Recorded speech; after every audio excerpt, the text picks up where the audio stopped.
Gente, como prometido, resolução da prova do PISM, tá? Peguei uma prova aqui que tenha questões sobre a injunção, para eu complementar um pouco as coisas que eu disse na aula de hoje. Então, vamos lá. Prova do PISM de 2019, né? A prova em si já vem aí com um texto que vai falar sobre instruções. Né? Então, aqui, por exemplo, a injunção serviu de apoio para o texto de base da prova. Então, nós temos aqui as questões de 1 a 5, baseadas nos trechos do livro de instruções e desenhos de Yoko Ono. Então, as instruções estão aqui no texto base. Tá? Então, a seguir você lerá trechos de um livro de instruções e desenhos de Yoko Ono, da artista plástica, compositora e escritora Yoko Ono, Tóquio, 1933. Esses trechos estão na primeira parte do livro, intitulada Música, em que a autora fornece instruções para que seus leitores componham músicas. Texto 1, composição da batida. Ouça a batida do coração. Texto 2, composição do amanhecer. Pegue a primeira palavra que vier à sua cabeça. Repita a palavra até o amanhecer. Texto 3, composição do sanduíche de atum. Imagine sóis no céu ao mesmo tempo. Deixe-os brilhar por 1 hora. Então, deixe-os derreter gradualmente no céu. Faça um sanduíche de atum e coma. Yoko Ono, Grapefruit, A Book of Instruction and Drawings by Yoko Ono.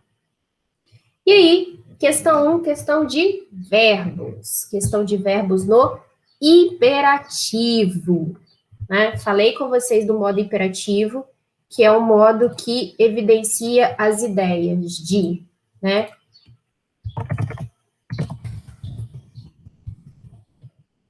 Ordem, súplica,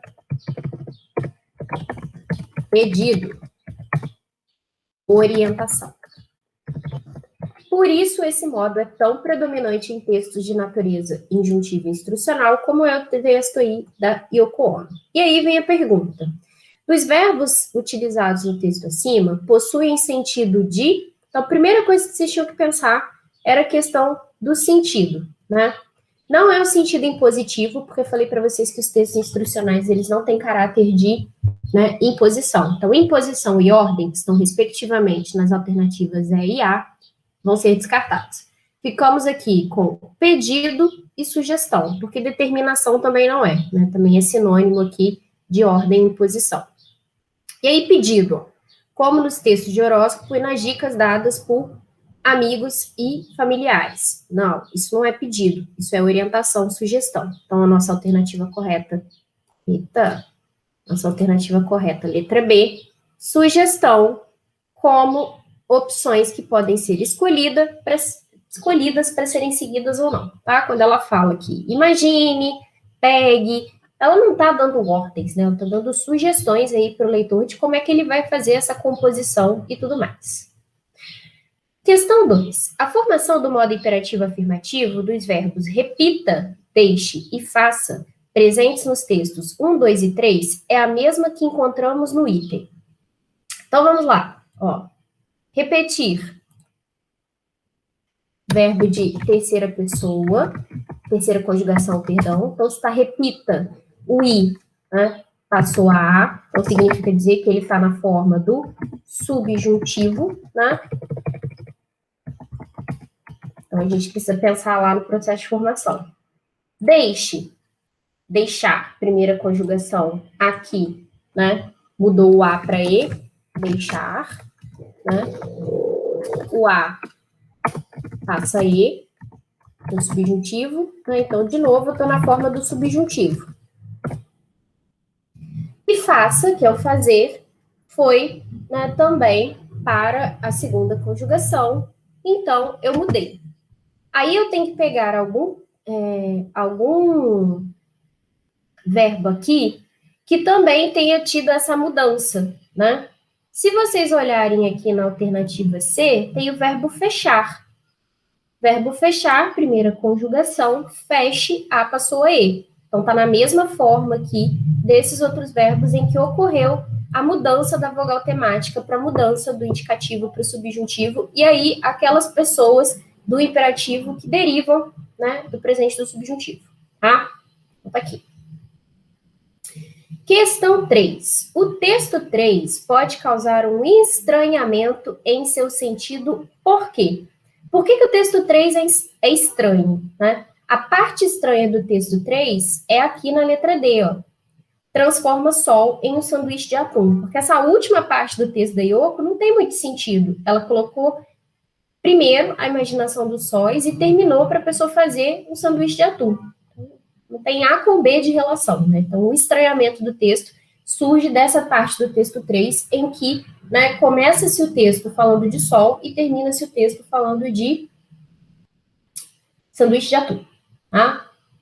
A terceira parte de um livro de instruções e desenhos de Yoko Ono, da artista plástica, compositora e escritora Yoko Ono, é intitulada Evento. Nele, Yoko Ono fornece instruções para que seus leitores produzam eventos. Então, ela vai orientar as pessoas de como produzir eventos. Vamos lá. Evento do cheiro. 1. Envie o cheiro da lua. Evento do cheiro. 2. Envie um cheiro para a lua. No texto 4, o evento 1 tem cheiro determinado em contraposição ao evento 2. Sobre tal fato, podemos dizer que, vamos lá, eu tenho a mesma estrutura, que é uma estrutura de substantivo, preposição, lua, né? Só que aqui eu tenho cheiro da lua e aqui eu tenho cheiro para a lua. Percebam aí que a mudança da preposição vai mudar completamente o sentido dessas construções. Então, quando eu tenho aqui essa modificação, eu vou pensar, a contraposição se dá, né, entre o evento 1 e o evento 2 por conta do quê? Semanticamente, o cheiro do evento 1 é indeterminado? Não, o cheiro do evento 1 é determinado, é o cheiro da lua, não é qualquer cheiro.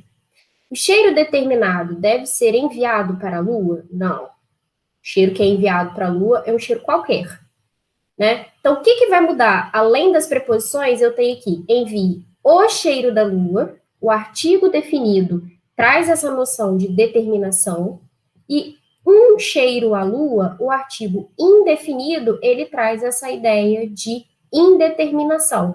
Então, sentido, a contraposição semântica que vai se dar, não só por essa estrutura das preposições, mas principalmente pela posição do artigo definido e do artigo indefinido antes do substantivo cheiro, tá? Então, a determinação está representada pelo artigo definido. Por quê? Revisão de artigo aqui, falei para vocês que a prova prioriza as categorias morfológicas que vocês estudam no programa do primeiro ano. Artigo definido. A, né?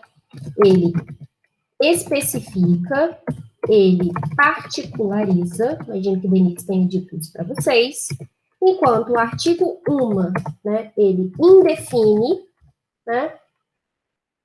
Indefine. Ele indefine, né? Ele generaliza. Então, eu tenho esses dois sentidos diferentes, aí o uso dos artigos é o que vai definir especificamente essa contraposição, tá?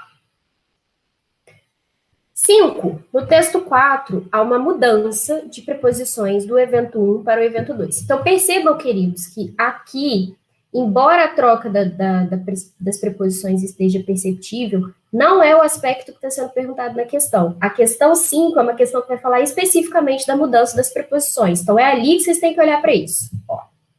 Texto 4 é uma mudança de preposições do evento 1 para o evento 2, em que da passa a ser para.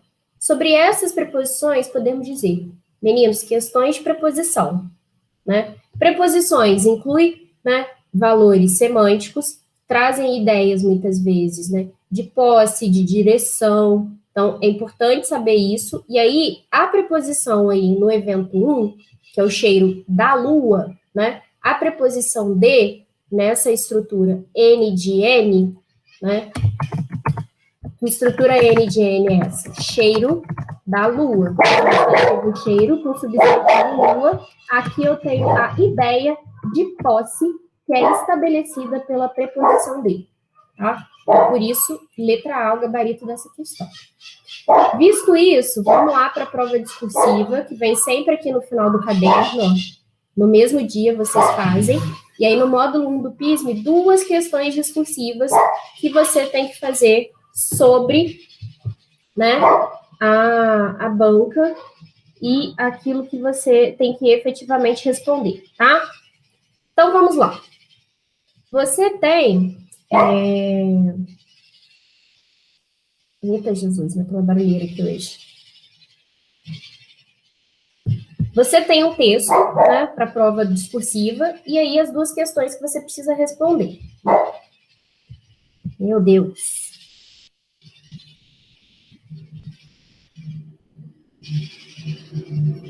Vamos lá. Mestre em literatura crítica literária pela PUC, Cristiane Tavares tem escrito sobre literatura infanto-juvenil e publicado seus textos em revistas e blogs que versam sobre essa temática.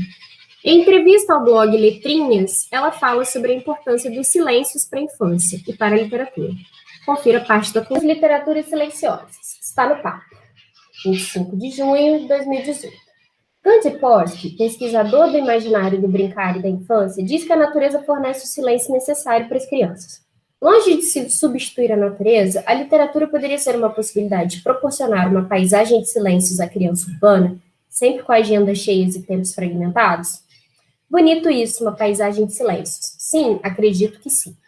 Mas não qualquer leitura, não qualquer situação. Para que a experiência literária se torne uma janela para a paisagem de silêncios, há de haver primeiramente uma casa, um chão, uma mínima estrutura de apoio para que se possa alçar voos. Na vida estressante das crianças cheias de compromissos tão carentes de uma presença afetiva, o perigo é que o vazio seja tão grande que não haja espaço para contemplar paisagens silenciosas. No caso das crianças que ainda não têm direitos básicos respeitados, alimentação, moradia e educação, pode não haver espaço para sequer uma construção dessas janelas. Eu não gosto de pensar ingenuamente, engrossando discursos, mas como a criança sempre dá um jeito de imaginar, inventar, viajar com a leitura. Não é bem assim, e não deve ser. É preciso que ela imagine, invente, viaje, tendo condições necessárias garantidas. Daí sim podemos cuidar de alimentar a paisagem da janela com o que houver, com o que de melhor houver. Qual silêncio guarda a infância? E qual o lugar do silêncio na infância contemporânea? Os silêncios têm sido respeitados? Talvez muitos silêncios distintos guardem diferentes infâncias. O silêncio pode guardar uma infância marcada por abusos de todo tipo, difícil de expressar em palavras. O silêncio pode guardar uma infância marcada por ausências, mais silenciosa e solitária do que gostaríamos. O silêncio também pode guardar experiências de profundo afeto, que preferem ficar quietinhas, alimentando de dentro para fora a complexidade de existir. Novamente, para falarmos em infância contemporânea, não podemos deixar de considerar que vivemos em uma sociedade extremamente desigual, em que as infâncias são múltiplas. Nesse contexto social, o lugar do silêncio na infância varia muito. Há silêncios impostos à infância de algumas crianças negras e indígenas, por exemplo, que sofrem preconceito, racismo e indiferença de modo violentamente silencioso. Há silêncios impostos à infância das crianças que vivem na miséria ou na extrema pobreza, que sofrem carências básicas. Há silêncios roubados de crianças que são expostas precocemente à mídia perversa. Há silêncios diferentes de serem respeitados na rotina insana que marca a infância de crianças excessivamente atarefadas. E todos esses casos, em maior ou menor grau, sempre haverá, quero crer, um ponto de fuga para silêncios poéticos que devolvam a dignidade, a beleza das infâncias.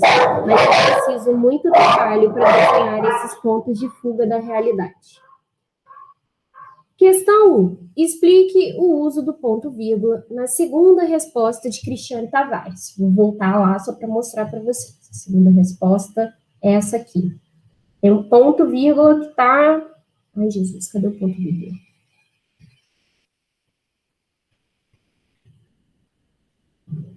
Tá aqui, ó. Ponto vírgula tá aqui. E aí, por que esse ponto vírgula foi usado, né? Como se trata de um período muito longo, né? Essa resposta da Cristiane, Por que a gente vai usar esse ponto vírgula nessa construção, né? Como trata-se de um período muito longo, né? O ponto vírgula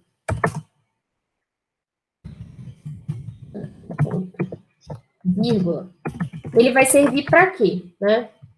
Ele serve para separar